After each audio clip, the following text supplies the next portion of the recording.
sobre esse tema, trabalho, solidariedade e tolerância, que é uma bandeira levantada pelo codificador Allan Kardec e que nós trazemos como uma meta, um propósito para o ano de 2023. Ele levantou essa bandeira na sua vida, nós podemos também fazer a mesma coisa e levantar essa bandeira na nossa. E aonde que está que Kardec elegeu essas 3 palavrinhas como o seu lema de vida? Na sua biografia, que nós encontramos na Revista Espírita de 1869, no mês de maio, existe um biógrafo que fala sobre Allan Kardec. Allan Kardec desencarnou em março de 1869. Essa Revista Espírita tinha uma publicação mensal, então ele desencarna no último dia de março. A revista de abril já estava praticamente pronta para ir a público, então por isso que ainda de maio é que vem essa biografia falando do codificador. E nesse texto biográfico existe esse trecho. Em sua bandeira, ele, Allan Kardec, havia inscrito estas palavras: trabalho, solidariedade e tolerância. Nós encontramos essa biografia também logo no início do livro Obras Póstumas. Então, abre o livro Obras Póstumas, a biografia de Allan Kardec, que é muito interessante, vale a pena a gente ler. E lá nesse livro, Obras Póstumas também, nós encontramos vários relatos que Allan Kardec recebeu de espíritos que tinham a incumbência de auxiliá-lo na tarefa da codificação espírita. E muitos desses textos que se encontram no Obras Póstumas não vieram a público na época, não foram inseridos nas obras básicas. Então, alguns anos depois do seu desencarne, 21 anos depois, os trabalhadores da Sociedade de Estudos Espíritas de Paris, tendo em mãos esses documentos, eles então publicam o livro Obras Póstumas. E um trecho do livro, onde há uma mensagem do espírito orientador de Kardec, ele diz o seguinte: não creias que te baste publicar 1 livro, 2 livros, 10 livros e permaneceres tranquilamente em tua casa. Não. Ser-te-á preciso expor-te ao perigo. Levantarás contra ti ódios terríveis. Inimigos obstinados conjurarão a tua perda. Estarás em luta contra a malevolência, a calúnia, a traição mesmo daqueles que te parecerão os mais devotados. Tuas melhores instruções serão desconhecidas e desnaturadas. Mais de uma vez sucumbirás sob o peso da fadiga. Em uma palavra, será uma luta quase constante que terás que sustentar, e o sacrifício de teu repouso, de tua tranquilidade, de tua saúde e mesmo de tua vida, porque sem isso viverias por muito mais tempo. Vamos ser honestos, se a gente recebe uma comunicação dessa, a gente fala, tô fora. Quero isso não. Quer dizer que eu vou receber uma incumbência de trazer uma doutrina nova, e essa doutrina vai trazer tantos percalços, tantos desafios para aquele que está na linha de frente. E por que nós trouxemos isso aqui? Para mostrar que não foi fácil. Desde o momento que Allan Kardec se depara com os fenômenos espíritas, que até então não se sabia o que era, e até o momento do seu desencarne, passam-se apenas 15 anos. Ele teve um período de tempo curto para formularizar as bases de uma doutrina que estava iniciando, que estava nascendo ali. E quando esse espírito amigo diz para ele que ele vai ter, inclusive, que sacrificar a vida, porque se não fosse esse trabalho cansativo da codificação, ele viveria mais, É porque Kardec tinha problemas de saúde. E vamos lembrar que nós estamos falando do século XIX, onde a medicina não estava no avanço que nós encontramos hoje em dia. Para aquilo que ele tinha, era necessário ter repouso, e ele não o fazia. Era preciso horas de lazer, e ele também não fazia. Ele sabia que o tempo era curto e que o trabalho precisava ser concluído. Por isso, então, nós vamos compreender por que a sua primeiro lema da sua bandeira é trabalho. Porque foi um homem que trabalhou incansavelmente. Ele levantava bem cedo, diz os biógrafos, que por mais ou menos 4h30 da manhã ele já estava de pé.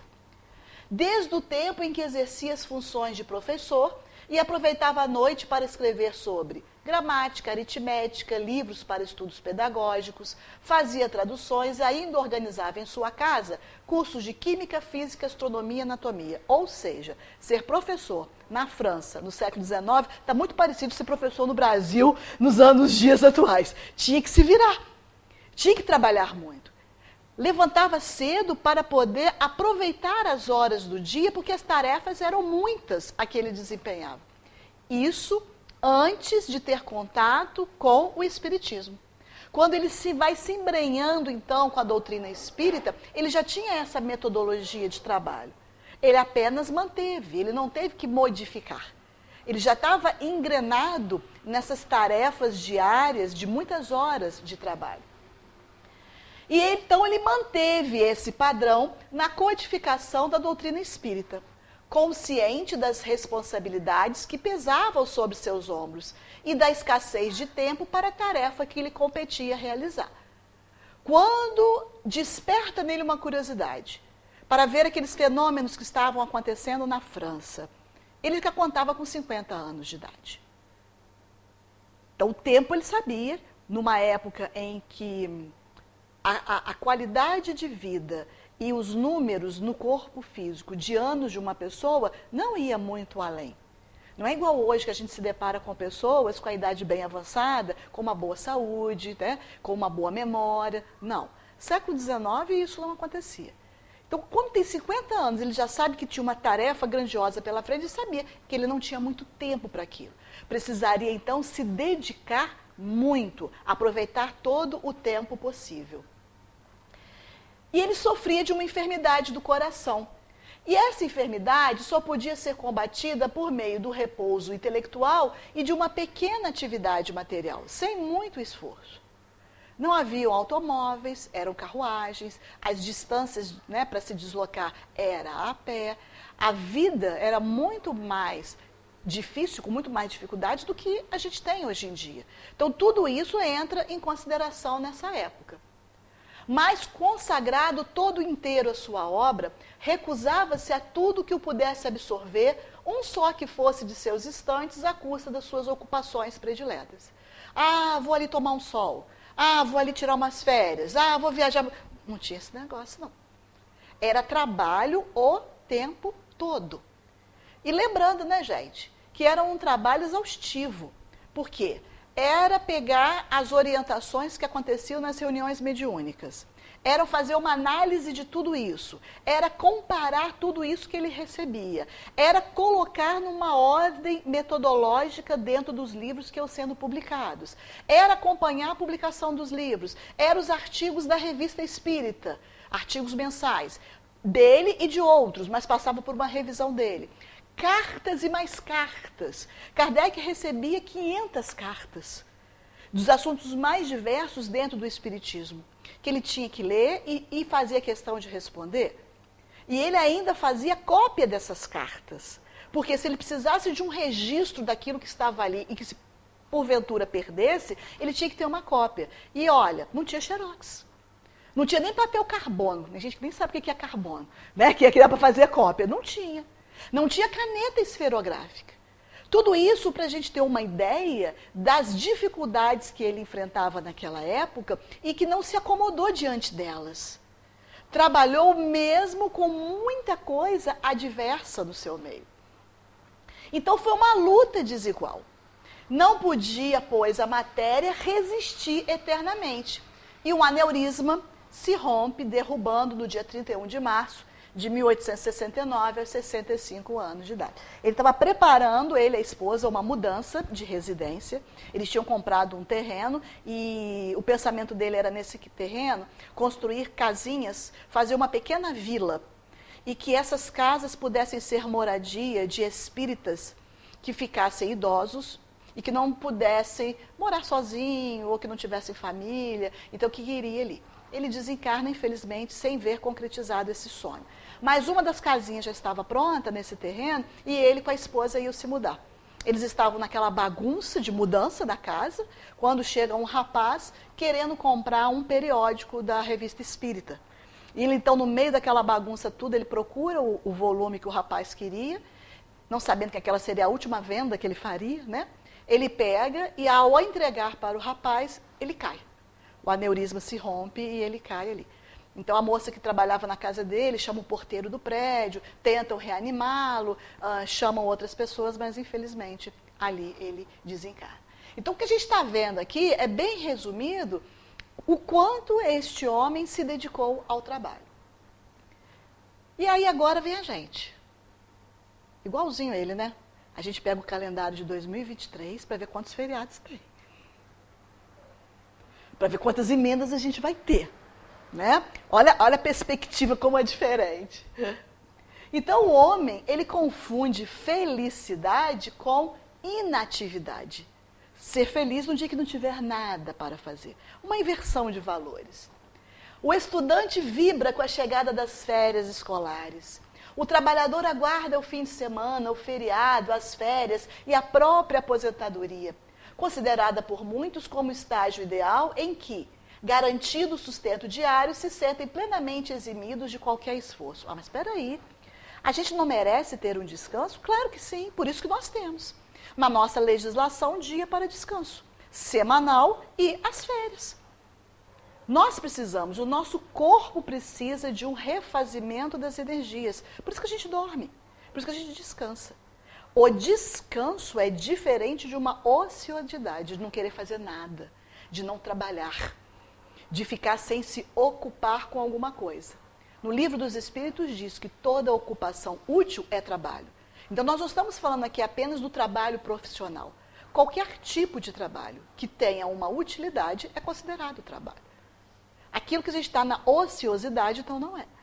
Daí porque a importância de que a gente também olhe com bons olhos para o trabalho. Por paradoxal que pareça, pessoas há que se desdobram em múltiplas atividades, buscando o quê? Alcançar no menor prazo possível uma condição financeira que lhes possibilite a felicidade de não fazer nada. Muita gente passa a vida correndo atrás, 2, 3 empregos, querendo acumular para que o mais rápido possível chegue o quê? A bendita aposentadoria. E quando a gente vai esperar a aposentadoria para fazer alguma coisa, quanto tempo que já foi perdido? Porque dentro de um dia de 24 horas, a gente tem prioridades, a gente tem organização, a gente pode ter disciplina e a gente pode dar conta, sim, de várias tarefas no mesmo dia. É questão de planejamento, é questão de organização. Nós não precisamos transferir para um momento onde a gente esteja desocupado de uma tarefa profissional. Num universo dinâmico, onde tudo vibra em sinfonia de movimento e progresso, eis o homem, situado no mais alto estágio da evolução biológica, querendo subverter a ordem natural, confundindo a estagnação da indiferença com felicidade. Vamos parar para analisar tudo o que acontece no universo. Tudo trabalha. Vocês já ouviram dizer assim, Jornal Nacional, hoje o planeta Terra deu uma paradinha. Hoje ele não girou porque ele quis descansar, que ele já está tonto de tanto girar. Não existe isso. Tudo na natureza funciona, trabalha. Ah, mas eu vejo animais descansando na hora que eles precisam descansar. As abelhas param para descansar dentro da colmeia. As formigas também param, alguns minutos por dia, mas o trabalho é incessante. E enquanto umas estão descansando, outras estão trabalhando, porque o trabalho em si não pode parar. Então, tudo no universo está encadeado numa forma de trabalho contínuo. Tudo é interligado.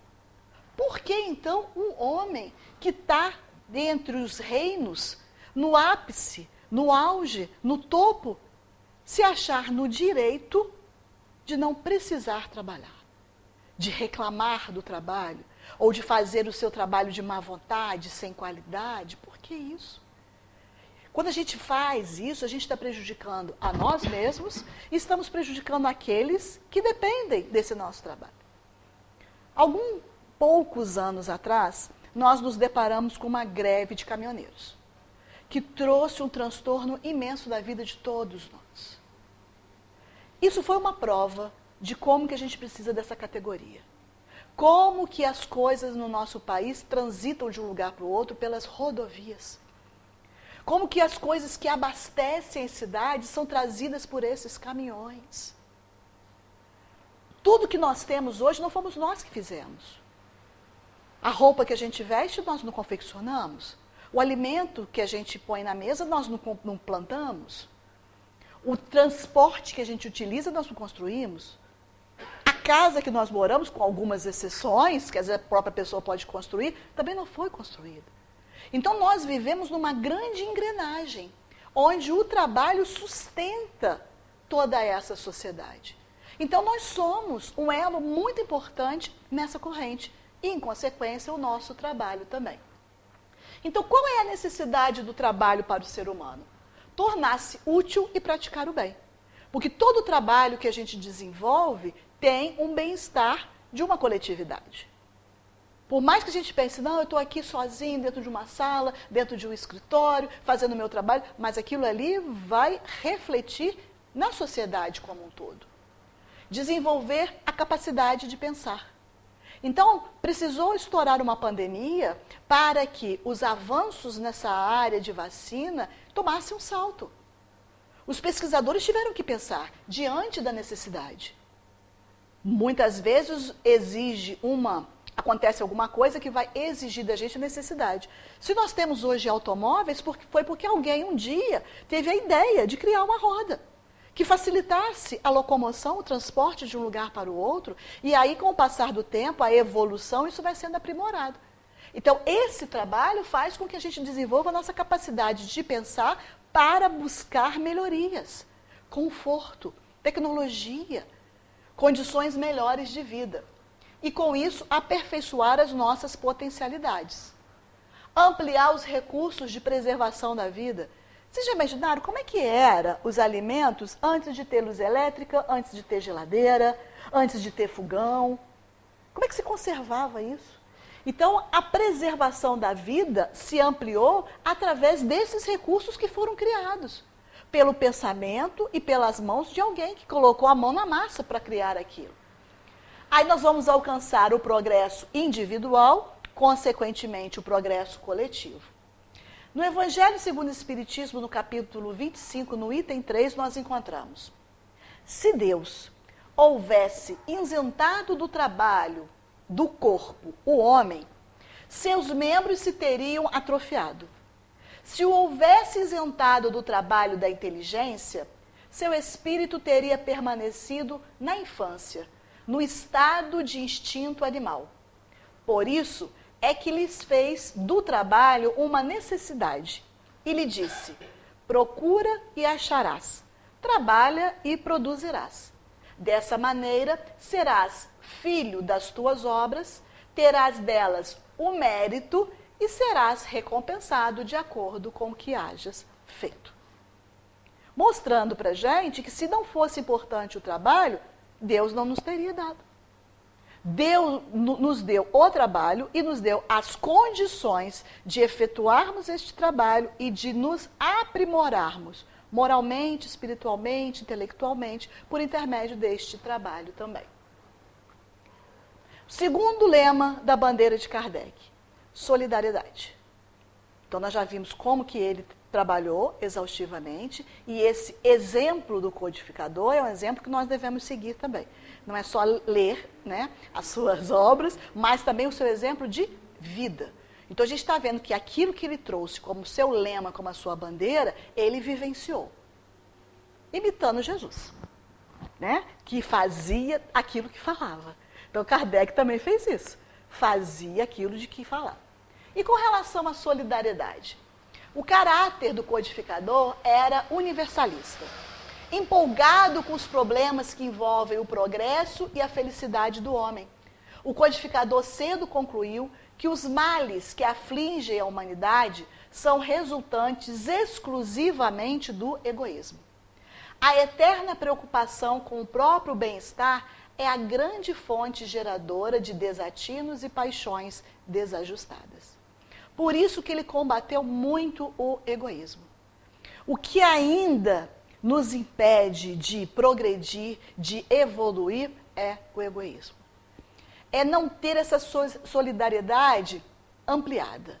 É não olhar para o outro, para o próximo e fazer com o próximo aquilo que gostaria que fosse feito com a gente. Se a gente colocasse em prática essa regra, o mundo estava muito melhor. Mas, infelizmente, o egoísmo ainda prevalece. O que é meu é meu. Eu que preciso tomar vantagem de alguma coisa, eu que preciso ser melhor do que aquilo, do que o outro. Então, essa visão ainda egoísta que a gente traz está travancando o nosso progresso. A máxima, fora da caridade não há salvação, divulgada insistentemente por Kardec, é a bandeira da doutrina espírita na luta contra o egoísmo. A solidariedade é a caridade em ação, a caridade consciente, responsável, atuante e empreendedora. E na hora que nós praticamos essa caridade, nós estamos atuando na solidariedade. E estamos fazendo com que o egoísmo diminua dentro de nós. Não dá para arrancar isso de uma vez só? Não. Por quê? Porque a gente já vem nele, historicamente, há muitos séculos. No início, isso era importante ser egoísta. Lá na época dos homens primitivos, dos homens da cavernas, tinha que ser cada um por si. Senão morria. Então vinha um animal feroz, era cada um correr, não dava para ajudar o outro. Porque se você ajudasse o outro, você podia ser comido por aquela fera. Então nós vivemos numa época em que o planeta era muito hostil. E a questão de se ter um certo grau de egoísmo era uma questão de sobrevivência. Mas com o passar dos séculos, com o desenvolvimento, a tendência era que isso diminuísse. E que nós tivéssemos hoje alguns resquícios, mas não que isso ainda tivesse tão plantado dentro de nós. Daí porque a gente precisa observar as nossas atitudes, ver aquelas que demonstram esse teor de egoísmo e tentar diminuí-las até conseguir dissipá-las. Juridicamente, os participantes de uma sociedade, eles são solidários quando respondem em idênticas proporções por lucros ou prejuízos que valorizem ou onerem os bens patrimoniais.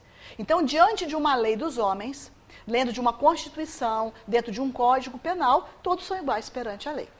Mas, espiritualmente, nós somos todos solidários diante dos patrimônios da vida, e colhemos alegrias ou sofrimentos de conformidade com a nossa contribuição.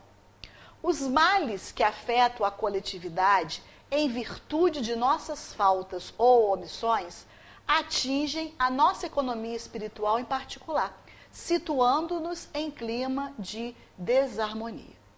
Precisamos, então, ampliar esse leque de solidariedade.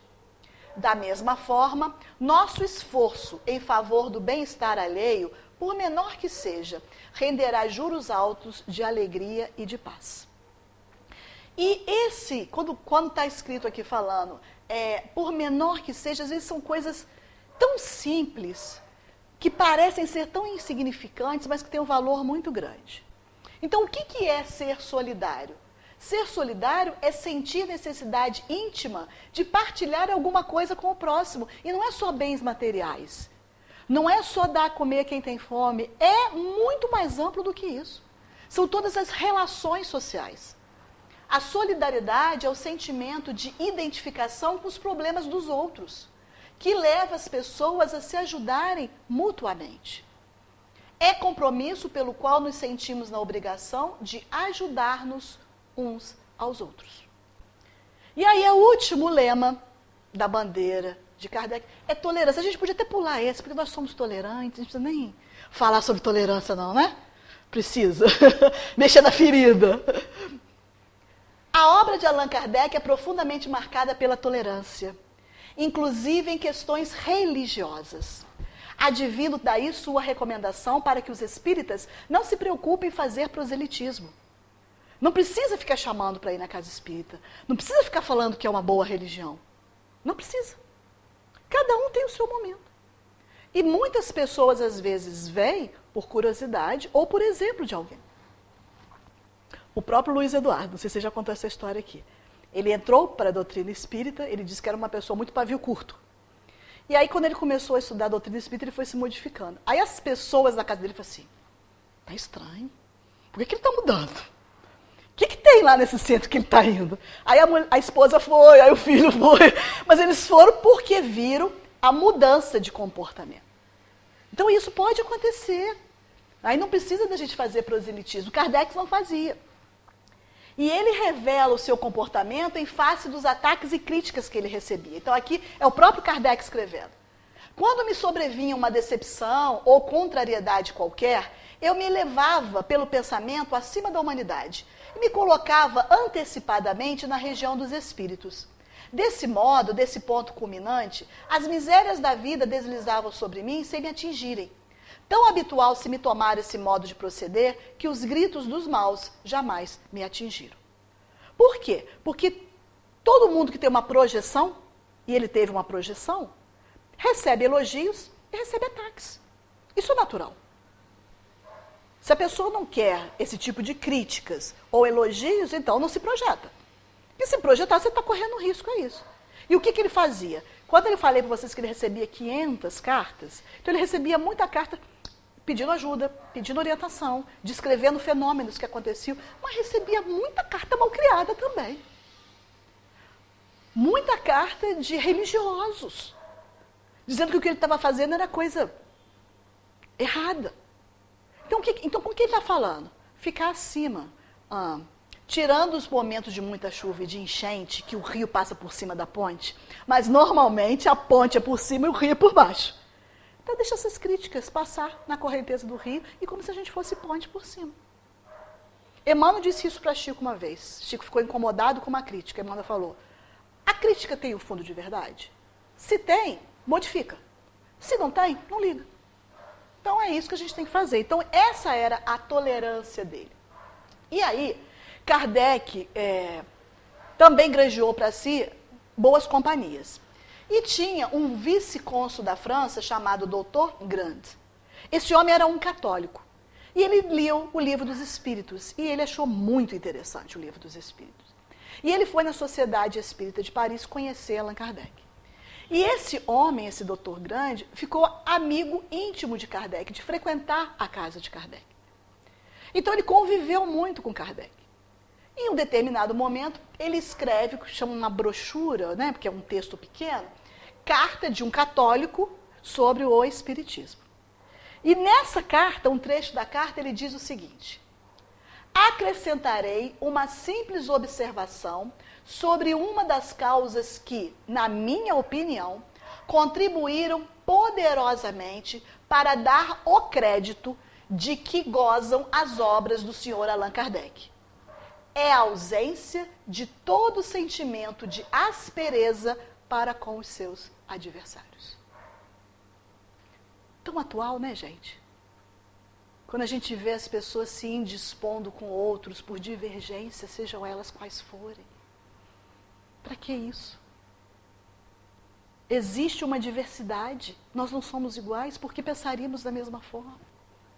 Por que todas as pessoas tinham que aceitar aquilo? Então ele tinha essa compreensão, tinha essa tolerância. E aí continua. Um homem não se coloca em evidência, como ele o fez, sem suscitar muitos ciúmes, muita animosidade.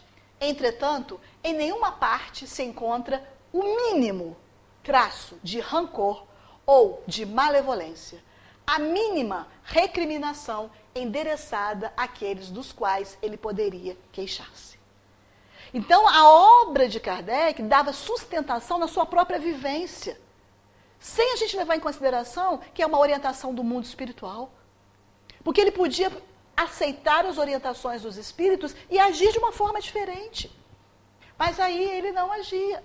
Então não tinha. E esse mesmo Dr. Grand, nessa carta, pergunta para Kardec, como é que você consegue não se incomodar com essas críticas, que tinham críticas muito ferozes?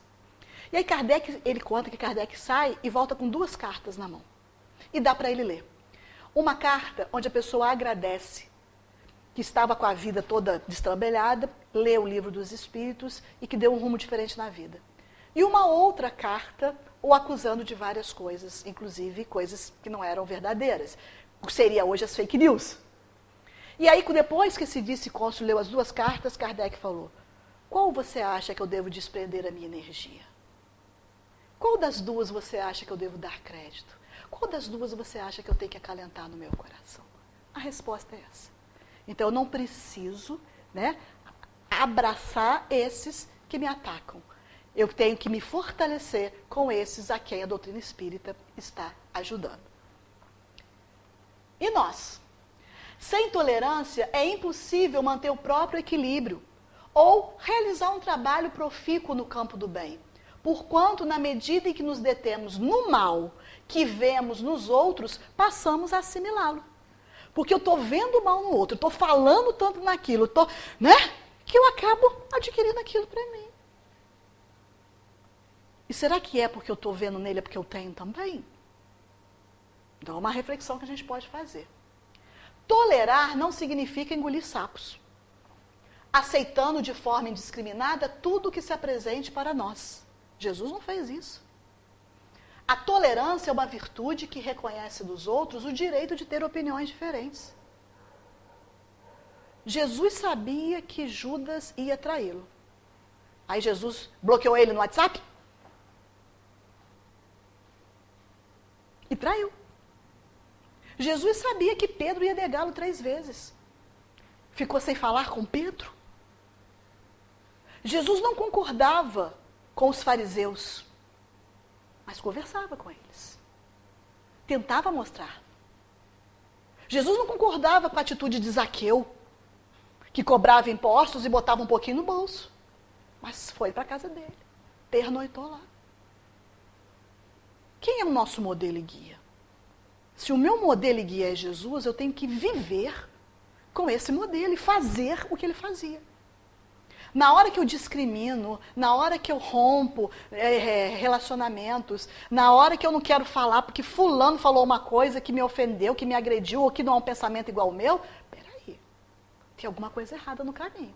Então eu não posso falar que Jesus é meu modelo e guia, porque eu não estou seguindo esse modelo e guia.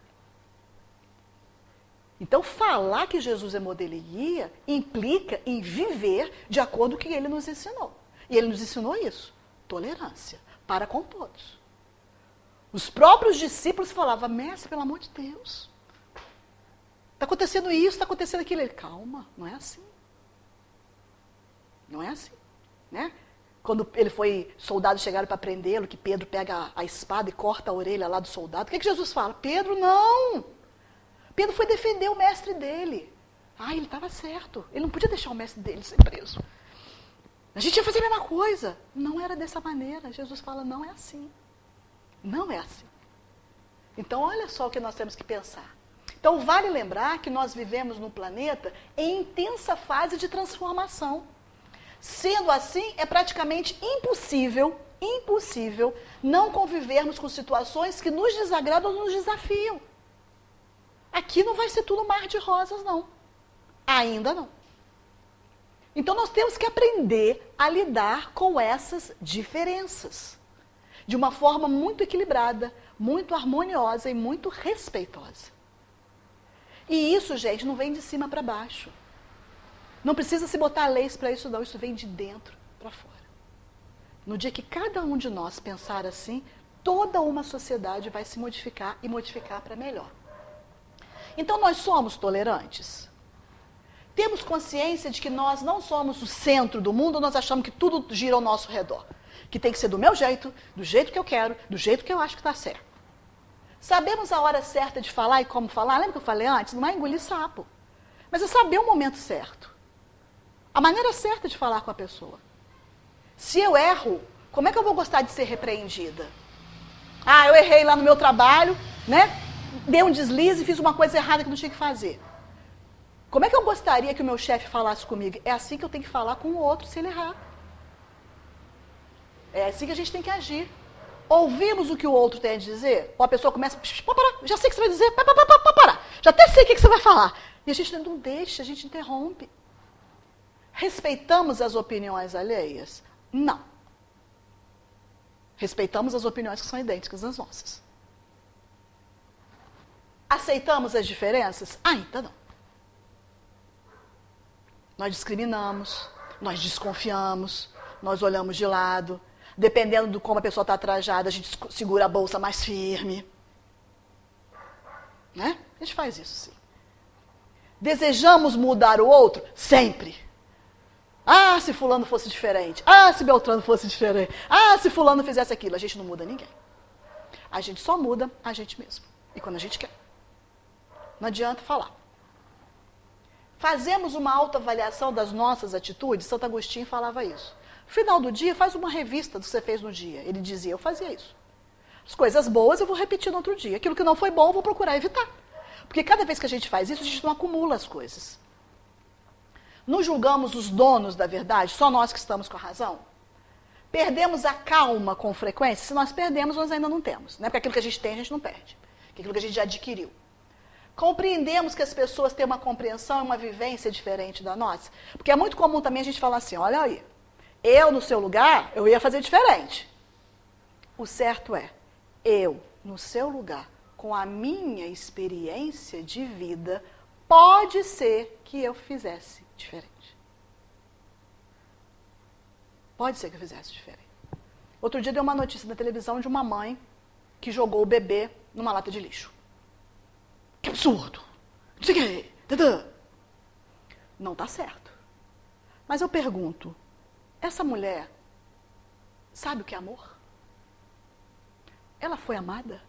Porque a gente só pode dar aquilo que a gente tem. Ela recebeu? Quais foram as circunstâncias daquilo tudo? Ela teve apoio? Disseram para ela que ela não precisava fazer isso? Ah, não é possível, Verônica, que hoje uma pessoa dessa não sabe que ela pode dar para doação. Existem pessoas que não sabem. Existem pessoas que não se abrem, que não contam o que estão passando. Então a gente tem que tomar muito cuidado. Ah, eu não faria isso. Mas você passou pelo que ela passou? É uma situação de aplauso? Não, não é uma situação de aplauso. Mas é uma situação de compaixão. A gente devia fazer prece por aquela mãe e prece por aquela criança. Que, claro, foi recolhida do lixo por alguém e foi levada por uma instituição. Mas na hora que a gente joga o nosso veneno, que a gente emite essas emanações negativas, isso atinge a pessoa que naquele momento não é isso que está precisando. Olha a solidariedade.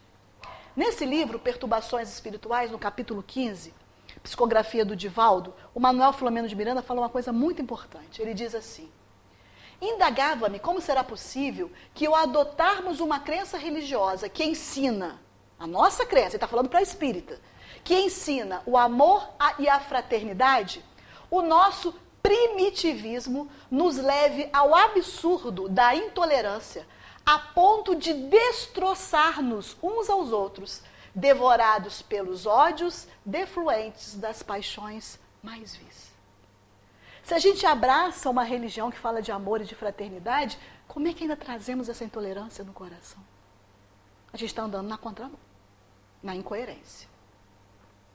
Então, ainda que cada nota tenha seu tom, somente juntas fazem uma música. Então aqui nós temos dedos negros e dedos brancos, formando um teclado de piano, né? E dizendo isso. Para que cada nota tenha seu tom, somente juntas fazem uma música. Só junto que nós fazemos uma música. A nossa sociedade, ela é diferenciada.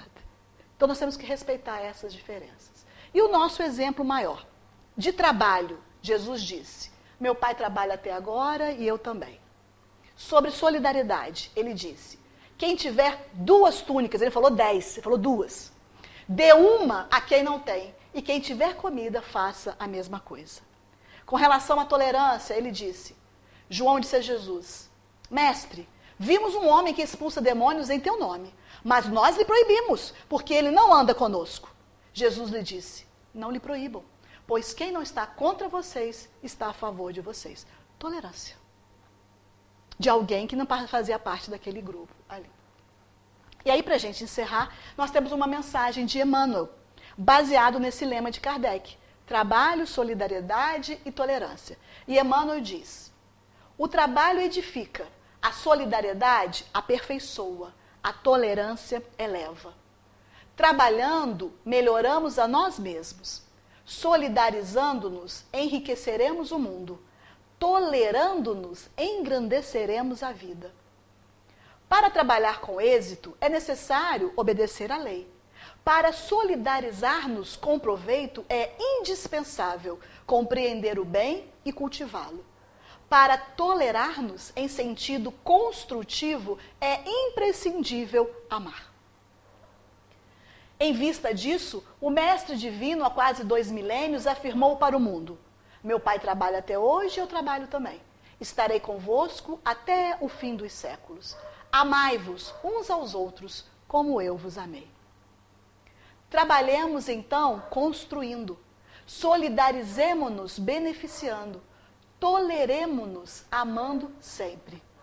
Vinculada aos fundamentos divinos, a sublime trilogia de Allan Kardec é plataforma permanente em nossos círculos doutrinários, constituindo lema substancial que não pode morrer. No livro Luz no Caminho, capítulo 11, nós encontramos essa mensagem. Então, nós iniciamos com a biografia de Allan Kardec, um trecho. E encerramos também com outro trecho da biografia, onde o biógrafo diz, o homem aqui não mais está, porque ele havia desencarnado. Nós o repetimos. Mas Allan Kardec é imortal. E a sua lembrança, os seus trabalhos, o seu espírito, estarão sempre com aqueles que tiverem firme e altamente a bandeira que ele sempre soube respeitar. Que essa bandeira, então, seja também a nossa meta para 2023.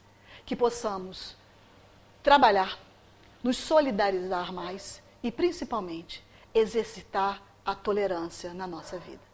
Que Jesus nos ampare, nos dê muita paz e nos ajude para que este ano seja um ano de bons frutos na vida de cada um de nós. Muito obrigada.